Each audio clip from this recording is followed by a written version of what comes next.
You're listening to Things You Should Know, and I'm your host, Andy Ngo. In this episode, I interview Professor Eric Kaufmann, a scholar of political demography at Birkbeck College in the University of London. Together, we discuss the research explored in his 2011 book, Shall the Religious Inherit the Earth? Professor Kaufmann argues against the new atheist claim that the future will inevitably be increasingly secular. His research predicts that immigration from religious societies, coupled with the higher fertility rate of religious people, will actually reverse the secularization process in the West. I still remember the heydays of New Atheism in which writers like Richard Dawkins, Christopher Hitchens, and Sam Harris were bestsellers. Atheist conferences across the United States were selling out, and survey after survey that I saw was showing the rising numbers of the nones, or the religiously unaffiliated. And yet at that time, you, a political demographer, threw a wrench in this narrative that the future actually may not belong to enlightened atheists and skeptics by writing your 2010 book, Shall the Religious Inherit the Earth? So what were you arguing? Well, essentially what I'm arguing in the book is that the world population dynamics that are going on now advantage religion. And that occurs really in two ways. One is kind of indirectly in the sense that 97% of the world's population growth takes place in a tropical belt we call the Global South, which is about 95% religious. And the parts of the world that are secular, heavily secular, with very low religiosity, tend to be the aging and ultimately demographically declining parts of the world. So that's East Asia plus Europe and North America. So with immigration, you're getting migration from the religious parts of the world to the secular aging parts of the world. And that's actually reversing or slowing the secularization process. And so I don't deny that there's secularization and people are moving from religion to non-religion at a certain rate, but that rate is not ultimately going to be fast enough to compensate for the power of religious demography, which is pushing in the other direction. Let's talk about these different rates of demographic changes, because I think whenever these new surveys come out showing the decline of religious identification in Western countries, they get a lot of media attention, and people use this to reinforce the idea that that religion is on decline. Now, I'm seeing basically two. It sounds like these arguments with what you're saying are paradoxical, but they're not, right? Yeah. So there's no question that religious decline you talk about is true. We know in the U.S. that the millennials are a lot, there's a much higher level of non-religiosity. So I think the nuns are up to 35%, I think, in terms of the most recent generation of white Americans, certainly. So that's real, and it's happening. And it's happening in Europe, too, although in Europe it's been ongoing for longer. So particularly the Protestant European countries, you're not seeing sustained decline, except in, say, Britain, but certainly not in Scandinavia, where you've kind of had a flatlining out at around 5% weekly attenders and something like 50% identifiers. But the Catholic countries, Spain, Ireland, Poland, they are continuing to exhibit these sort of secularizing tendencies. So that is true, and that's ongoing, but it's not. But again, it has to be placed against the global backdrop, which is that the religious parts of the world are growing demographically, and so the world's population as a whole is becoming more and not less religious. This is sort of shown up in the Gallup World Polls, and so as the growing parts of the world which are religious, they are providing the immigrants that are replacing, let's say, the demographically declining populations which are heavily secular or the most secular. And so through that process, you are getting a return of religion. That's manifesting itself as a sort of, not as a religious revival, but as a kind of slowing down of the what would be a much faster process of religious decline. So, for example, if you look at London and you look at the 2011 census of England and Wales, the share of the population identifying as Christian dropped from 72 to 59% between 2001 and 2011. So that's clearly an evidence of this secularization. But if you look at London, which received a very large share of non-white British population through immigration and through minority growth, indigenous minority growth, there you didn't see the same drop in religiosity. You saw only a very, very small decline. So that's an example of what I'm talking about, that the immigration gateway cities, that's where you really see this religious demographic effect pushing against what would be a much faster secularization effect. You're an academic based in the UK, and when I look just anecdotally at church attendance in Western Europe and the UK, it looks like the pews are empty and or they're filled with older people. Now, is it true that mosque attendance in the UK is actually higher than church attendance? It's higher than Church of England, which is the largest Christian denomination, single Christian denomination.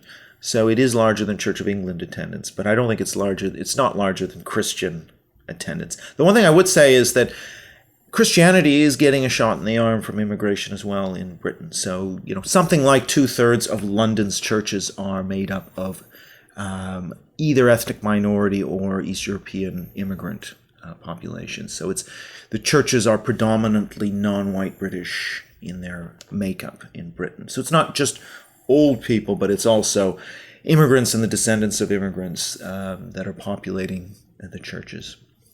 Now, your argument in the book is not just about the growing numbers of religious people in the world, but rather fundamentalists. Yes. You talk a lot about that. So why is this distinction particularly important?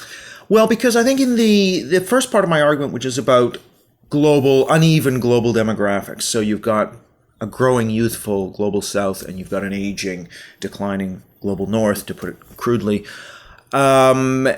The reason for religious return or growth there is simply because people in the developing world happen to be poor, which is why they have the larger families. With women's education is lower. They're not having the larger families explicitly for religious reasons, right? So people in Somalia and Congo and Nigeria, they're not explicitly for religious reasons. They're mainly having large families for those traditional reasons around lower women's education, lower economic. Children are useful, particularly in rural areas, as a labor force. So that's a different argument from saying people are having children for scriptural reasons because they believe women should be in the home, shouldn't work, that women should have as many children as possible, not use contraception, etc. I thought there was evidence to suggest that a woman's religiosity correlates with the number of children she has. There is, but that correlation is stronger in the developed world than in the developing world. It's also there in the developing world, but it's stronger in the developed world. And this is kind of my point, that in the developed world, the cultural values, whether you are religious or especially if you're fundamentalist, or whether you are secular, that matters more for how many kids you have. Whereas if you're in a poor country, everybody's kind of having a lot of kids, how religious you are matters a bit less. As we become more modern, as the birth rates in the world come down, this value divide becomes more important. It's what's called the second demographic transition theory by Ron Listaga, that values take over from kind of economic necessity as the driver of fertility. So what that's then meaning is the difference between seculars and fundamentalists becomes much more significant as a driver of growth, of population growth, because having kids is a choice. You can control your fertility through contraception. And so once fertility is a choice, the link between, they say the link between sex and procreation has been broken. It's a choice now, so values play a bigger role. And the economic necessity is not there either. People are, especially in cities, children don't have the economic value they once did. And again, you can control your fertility. The infant mortality is low. So it's all down to the values are playing a much bigger role, which is why religiosity matters more in the more modern setting. And of course, the exemplars of this are these groups like the Amish or the ultra-Orthodox Jews who deliberately wall themselves off from the modern world and its values, whether that be women working or whether that be contraception or controlling family size. Because they reject that, they are able to grow at quite extremely high rates. And particularly their share of the population can increase at very high rates because everybody else is having fewer. So if everyone's having 5 and you've got 6, that doesn't make much difference. When everyone's having 1.5 and you're even at 5 per woman, then you are expanding at an explosive rate in terms of your share of the population. So putting this crudely, is it basically that secular people are just not having as many children? Yes. I mean, that is essentially it. I mean, there's really 3 groups that we have to think about. One is the secular, people who say I'm a non-religious. There aren't many atheists, but people who say I don't have a religious affiliation. Then there's the people who say I'm Church of England or I'm Episcopalian or Methodist. And that's sort of your traditional moderate religiosity. Or it could be I'm a Muslim or I'm a Hindu. Then you've got this category, which I call the kind of endogenous growth sects. These are fundamentalist groups which don't grow through proselytization. The ones who grow through proselytization, like the evangelicals, they don't have this explosive growth. They have a slightly higher fertility, but it's not massively higher. It's the groups that are like to some extent the Mormons, but definitely the Amish, the ultra-Orthodox, a number of other groups I list in the book, where they're not out there proselytizing. It's growing your own and walling yourself off from the modern world. That's the most consistently successful evolutionary model for religious growth. And you retain the children in the fold. So they have very limited loss of membership to this sort of main secular society.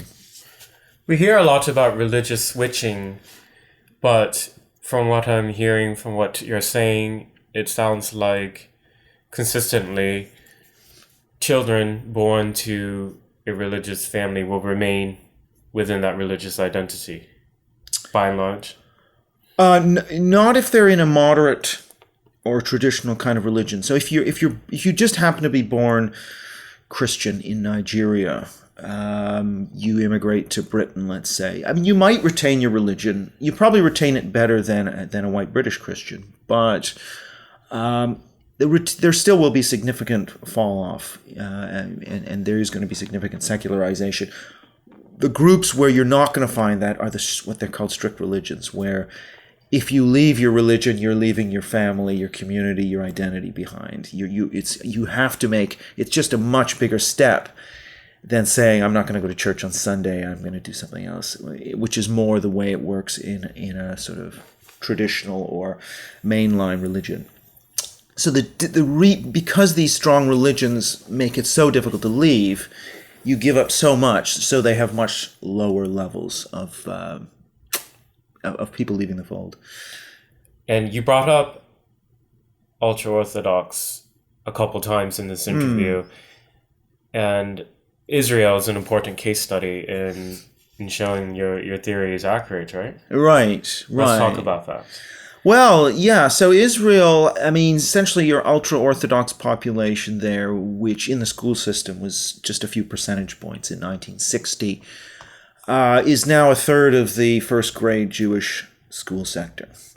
So at a third of the Jewish school sector, if you then go to say, well, what will the median Jewish voter in Israel be in, say, 40 years? I mean, that's where that will probably be a third, with some allowance for a small amount of losing people to mainstream society, which again is very low amongst the ultra-Orthodox. They're going to be on course to be a majority in the second half of our century in Israel, which has huge implications for a whole number of reasons, not least of which is that economically this group isn't, the men tend to stay in yeshiva into their 40s, and they don't tend to serve in the military.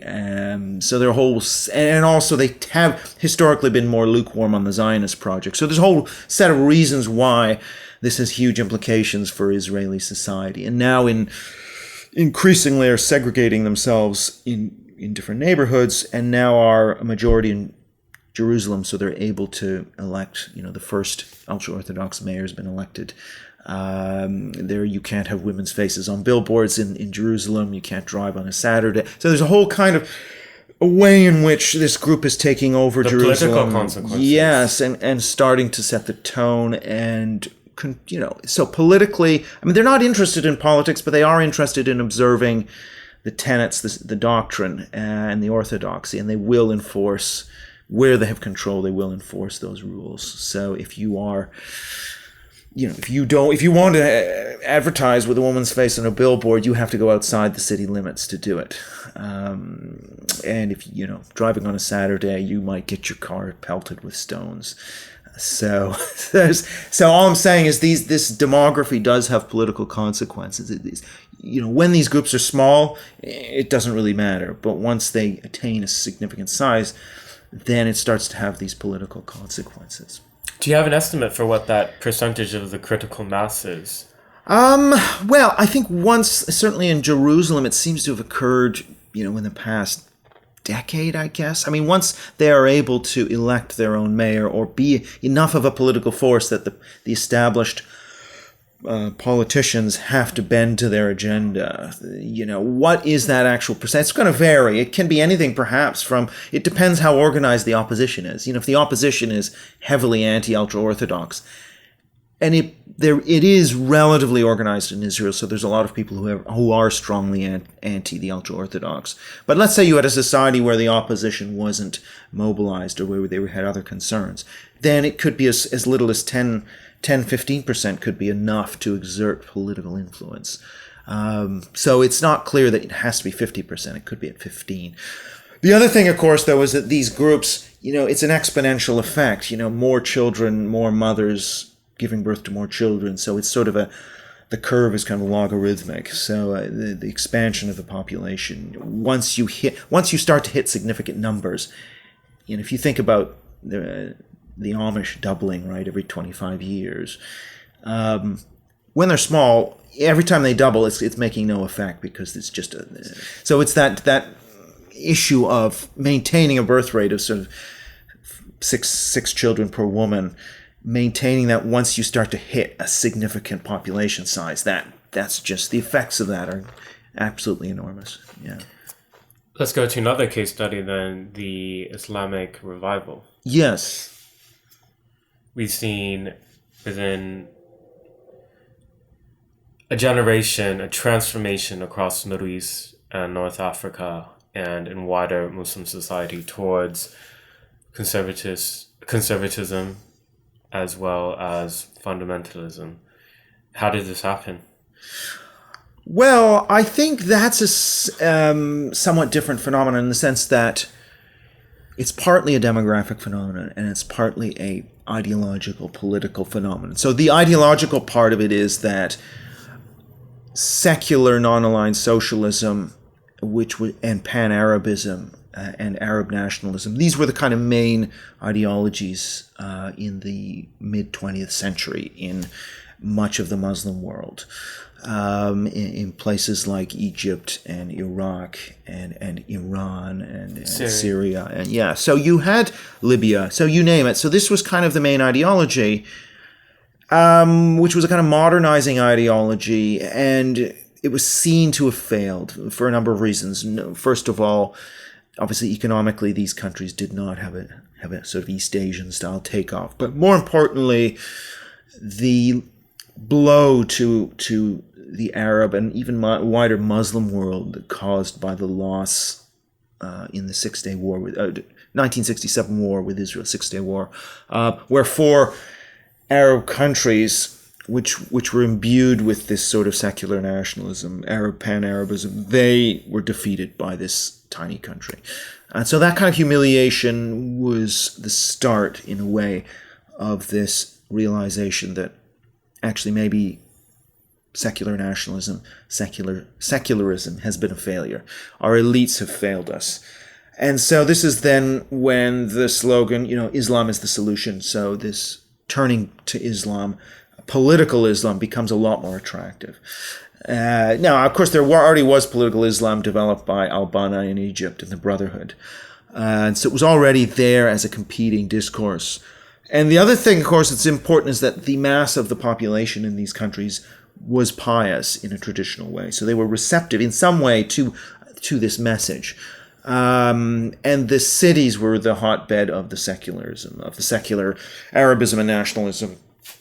And what happens is these cities are now growing rapidly through rural-urban migration. And so you're getting pious peasants moving into the cities, into the slum areas, but those slum areas are actually a much larger share of the total population of a city like Istanbul, Algiers, etc., Cairo. So they then become the majority in the city, and that's when these rural urban migrants get politicized, and this is where the Muslim Brotherhood sort of begins to sink its roots. And so actually demographically, that shift of people with higher fertility and greater religiosity from the countryside into the cities, overwhelming the kind of secular culture of those cities. And at the same time, these political developments, which make sort of political Islam a lot more relevant and appealing. And so that's kind of the beginnings, if we go to the kind of 1970s.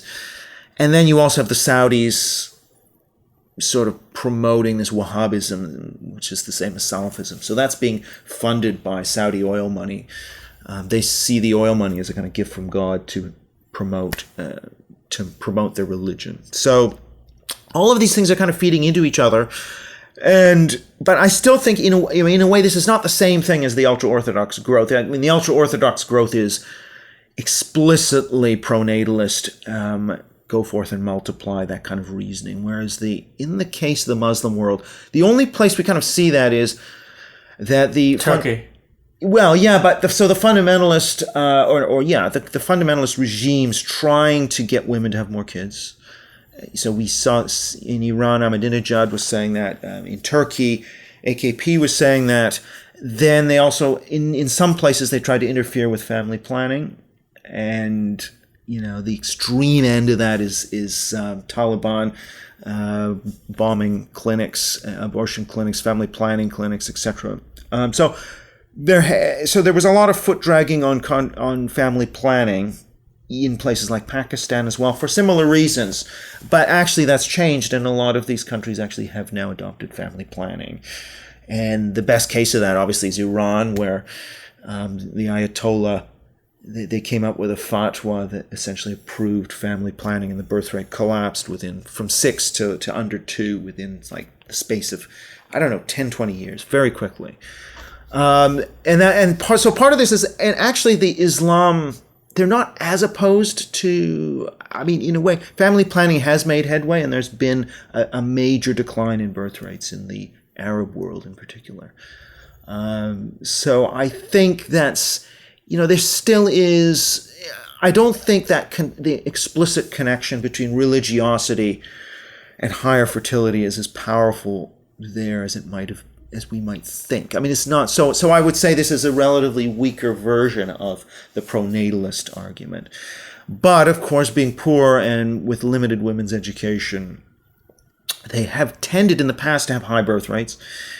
And they're all pious, right, for the most part. And so there is a big population, there has been a big Muslim population growth over the past few generations. So the share of the world that is Muslim has increased significantly, say, since the mid-20th century and to 2025. So there's been this demographically driven growth of the Muslim population. But I think that's not going to continue in any meaningful sense. I think it's kind of level off.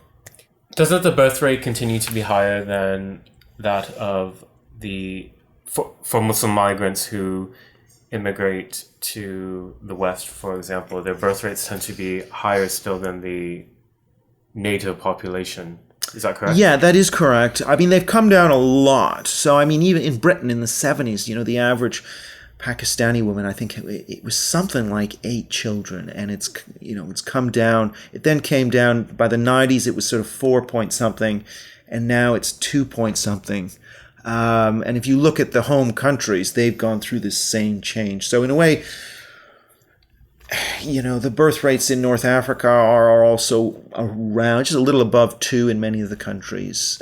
Sometimes it goes up to 3. Pakistan's, I think, TFR is around 3.5. I could have that slightly wrong. But yeah, they have a birth rate premium, but it's on the order of magnitude, I think, of about sort of between a quarter and a half child, but more like a quarter child.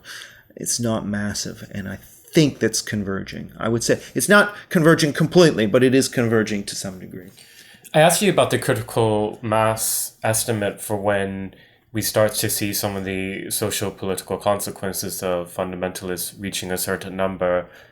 We talked about the ultra-Orthodox in Israel, and just going to the UK where you live, Muslims make up about 5% of the population, I believe. Even with a small percentage, like 5%, you see a lot of political activity pushing for basically strengthening institutions to keep people within these communities. What should be the reaction to this? Should people be concerned? I myself am a secularist, so I don't personally like seeing policy concessions to accommodate fundamentalist interests. However, I realize as part of a liberal secular democracy, you need to give people freedom to practice what they want as well. So I guess I'm seeing a lot of these contradictions in these philosophies that I say that I adhere to. What are your thoughts on all that? Yeah, I mean, you put your finger on some interesting questions. One of which is, can liberal societies tolerate illiberalism, which is one of the older questions in political theory. But I think in this case, I have a slightly different view on this, which is that, you can't really tell parents what to teach their kids. You can certainly insist on a common core curriculum, and actually the government's been pretty tough on, say, inspecting Muslim schools, of which there are actually very few. I mean, there are more Jewish schools, I believe, than Muslim schools. So it's been very hard for Muslim faith schools to get established. What happened with the so-called Trojan horse scandal in Birmingham? Yeah, so there are some schools where there has been this influence of conservative Islam, but there are very, very few. So this was one instance of where this was discovered. The so-called Trojan horse plot was an organized attempt by Muslim activists in Birmingham, UK, to bring Islamist ethos in secular state schools. The plot was uncovered and investigated in 2014. Government inquiries and investigations found that students were introduced to fundamentalist Islamic beliefs and practices. For example, children were pressured to attend prayers, and certain classes even segregated boys and girls. I think the state's been pretty good. Britain, it's been pretty good about insisting on the core curriculum being taught, and there's actually been a lot of resistance to allowing more Muslim faith schools, which is problematic in the sense that there's already a large number of Church of England and Catholic faith schools, and a fair number of Jewish ones as well. So that makes it much harder for them to deny it to new groups. But they do make it relatively difficult, and they inspect. There tends to be a reasonably rigorous inspection, from what I can understand. Now, I know this is contested, but I think, I think those inspections should continue, and they must continue to teach the curriculum.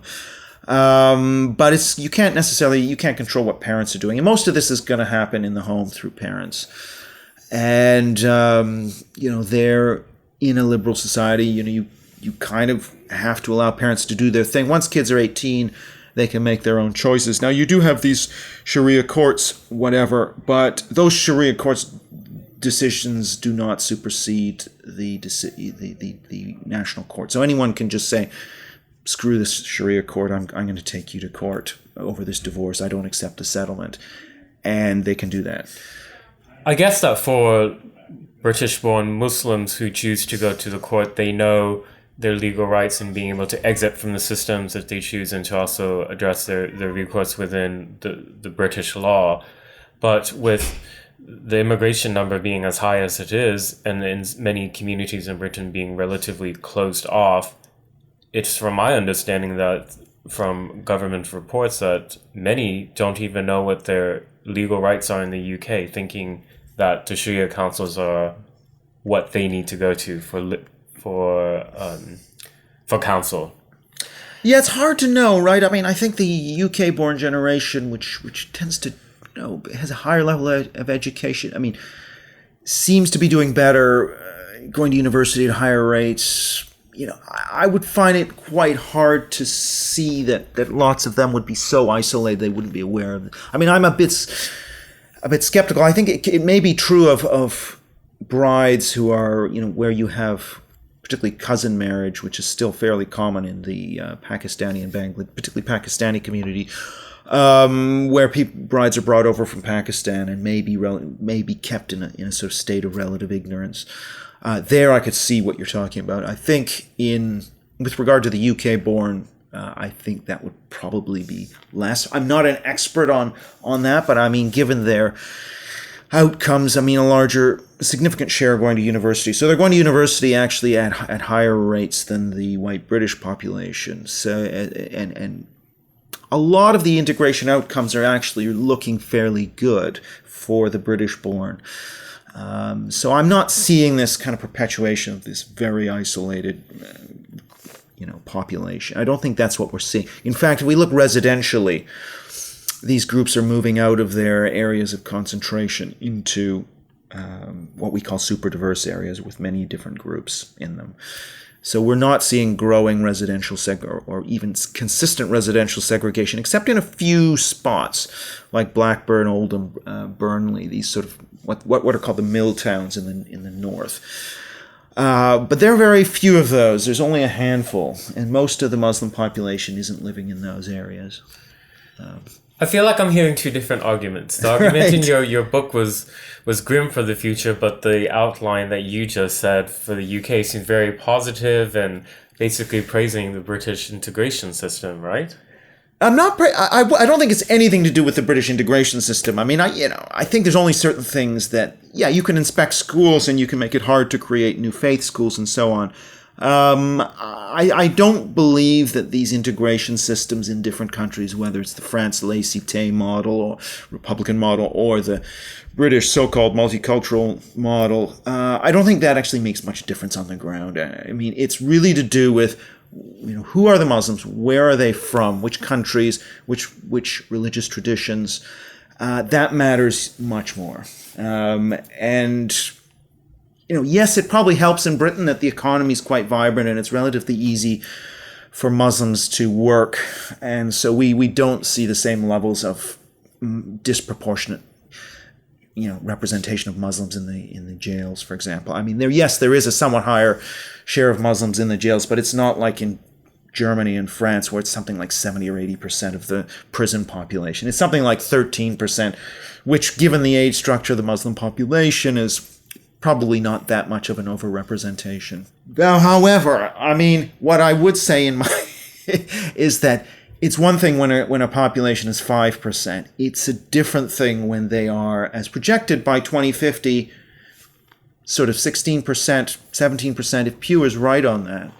And I would suspect they probably are going to be right on that for a number of reasons, one of which is that we're not seeing the kind of same rates of Muslim secularization that we're seeing, say, in France. So in Britain, there's very high retention of religion into the second, third generation. And so I would think that's possible. Now, the question then becomes, where are the Muslim populations? How do they influence politics? We have had one situation in Tower Hamlets in East London where you had a rotten council, which was run essentially as a fief. But and so if that situation were to multiply, and you were starting to get sort of Muslim-controlled councils that were starting to be influenced by a conservative agenda around religious mores or something, then you could potentially see an issue. I don't know what that percentage would be, but I think this is why demography is important. You can't just say, here's my principle, and I'm going to tolerate illiberal groups or I'm not going to tolerate illiberal groups. I think when groups are small, you can tolerate illiberal groups to a much greater degree than when they're large. When they're large, you then have to, it then becomes much more difficult to perform that balancing act. So the esteemed modernization theorists like Ron Inglehart and Pippa Norris predict that increasing secularization and lowering birth rates correlate with the society's development in education, access, and prosperity. That theory would counter your arguments, would it not? It would.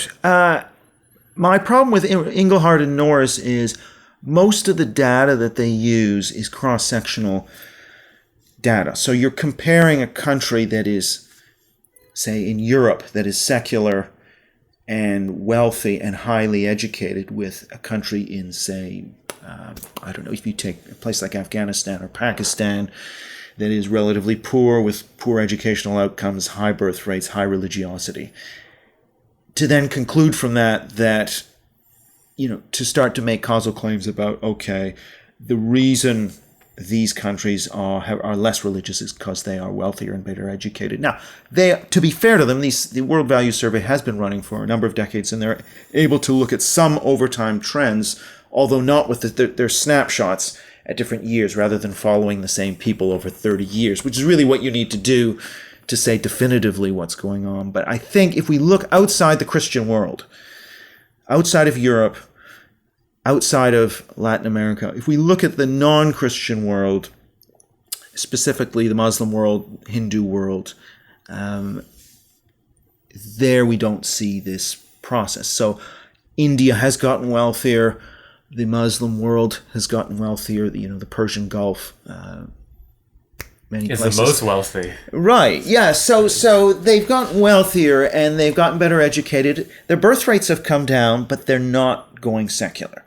And so one of my criticisms of their model is that the sort of civilizational component is extremely important. So I could say, yes, within Christian countries, the pattern makes sense, that as they get wealthier and better educated, church attendance will fall, and the secularization thesis works. But within the non-Christian world, that does not seem to be happening. What are some of the best counter arguments you've encountered since the book's been released? Well, I guess there's two things that are useful counter arguments. I suppose one of them is to say, what's maintained, if we take these groups like the ultra-Orthodox or the Amish, clearly the birth rates are being kept high by something cultural. So there's a social and cultural belief system that's powering this society that's keeping those birth rates high, that's keeping the growth rates high. Now, it be the case that something could alter that culture and suddenly they'll start having smaller families. I mean, that would be a radical shift. So maybe you'll get, so for example, within the Mennonite community, you have some groups that look more like the Amish, that are very world denying, but then you've had other groups that have actually made an accommodation with modernity. Their birth rates have come down. And that's called a sect to church movement, and it's occurred in the past in some denominations. So that's one possibility. The other thing is that, of course, the secular population, I mean, this is one of the things I speculated about in the book, is that you might get into a equilibrium where these highly religious groups are producing the children and enough of them are bleeding off into the secular world. The secular population is not producing enough to sustain itself, but it's able to recruit just enough from the fundamentalists to maintain its number. And so you get this kind of equilibrium. So you can imagine a world in which, yes, the seculars are not going to have replacement birth rates, but they're going to be able to entice enough people to maintain an equilibrium. So that is a potential outcome. Although I don't see ultimately how that's going to work in a place like Israel, or ultimately in the U.S. with the Amish and the ultra-Orthodox. And so I don't know how, with the kind of explosive growth rates, unless you're going to get some significant sect-to-church splits going on within these growing groups. I mean, another argument, of course, is that as these groups grow, they're going to have splits, and there is going to be more of a potential for the sect-to-church dynamic to take place. So those are all possibilities, I acknowledge. So reading between the lines, Are you basically making an argument for Arabia? No, because the Muslims don't have the explosive growth potential, actually. I mean, there is nothing like the ultra-Orthodox or the Amish in the Muslim world. You mean the people who are the Salafists, for example, I mean, their birth rates are not radically that, from what I'm able to detect, they don't have any radically different birth rates to the rest of us. They're probably a bit higher, yes. I mean, in fact, in the World Values Survey, women who believe that Sharia should be the exclusive law of the land have twice the birth rate of the women who are most opposed to that view in the Muslim world. So yes, there is this dynamic in the Muslim world, but it's not as extreme as in the Jewish world, or arguably in the Christian world as well. So until we see, for example, the Salafists segregating themselves off, not using modern technology, not trying to grow through proselytism, but trying to say, no, we are not going to proselytize, because actually when you proselytize, you open yourself up to losing members as well, right?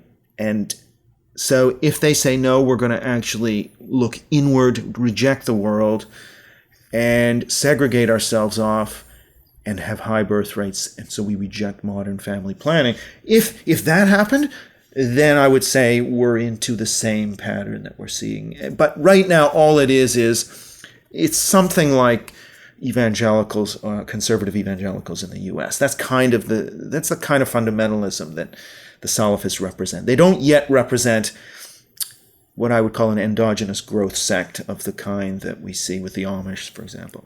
What is the difference between conservative religion versus fundamentalist religion?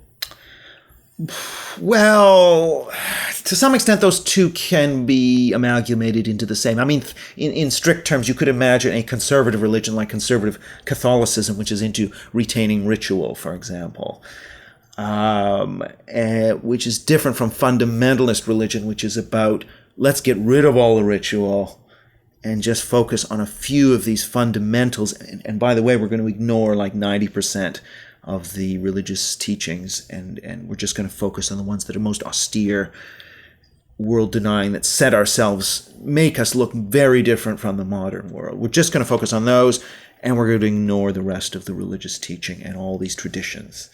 You see, so the fundamentalism is about it's almost a modern rational way of looking at religion. It's like strip the thing down to some fundamentals. And that's what we worry about. Whereas the conservative religion, you might say, is about, let's maintain all the traditions. Since your book came out in 2010, would you revise any of your arguments today? I can't see any that have really changed. I mean, which is kind of not surprising, because the book was premised on these long-term changes. Now, there have been certain things that have occurred, so... The migrant crisis? Does that factor into this? No, because really the 2010 book is not so much about ethnic challenges and differences between religions. It's not really about Muslim versus Christian versus Jewish. That book is really fundamentally about fundamentalists versus secular within Islam, within Christianity, within Judaism. So it's not... Things like the migrant crisis really are completely orthogonal to that, except insofar as they represent religious migration into secular contexts, it's just another example of that religious migration into secular contexts, changing secular societies, making them secularize at a slower rate. That's all. One thing, you can see certain things. So I won't say collapse in the Hispanic birth rate, but the big drop in the Hispanic birth rate in America. But although this is an example of secularization amongst an immigrant group, but they are Catholic. So they have, they're Christian Catholics, so they have the same religion as the majority tradition.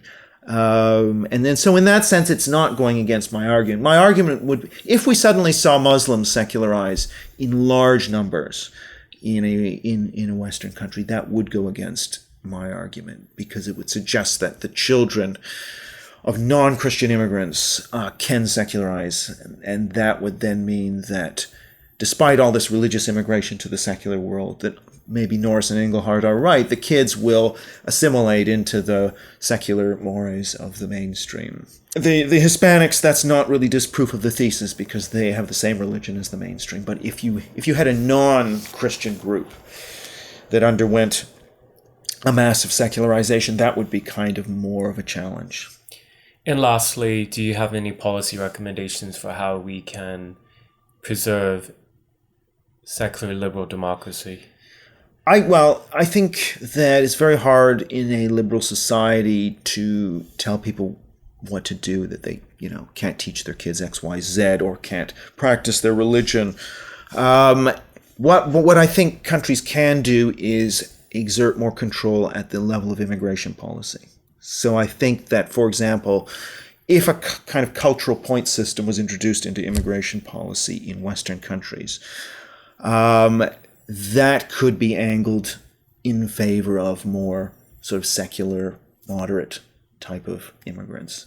And there, a society could take the decision in a way to say, well, we're looking for immigrants who are going to assimilate into what we consider to be the traditions of the established communities, not the established majority only, but the established communities. And ultimately, we want this to have the smallest impact possible on that cultural orientation. So, and that would be a big change. So it would say that, if you're an ultra-Orthodox Jew or a Salafi Muslim, you're probably going to get very few cultural points. So in order to get into the country, you would actually have to show that you are extremely, bring incredibly valued economic skills. If you're going to try and control it, I think you have to do it at the migration policy level. I don't think once people are admitted, people have rights as citizens. So I don't think you can. I don't think these integration attempts really work. I mean, that's my general view.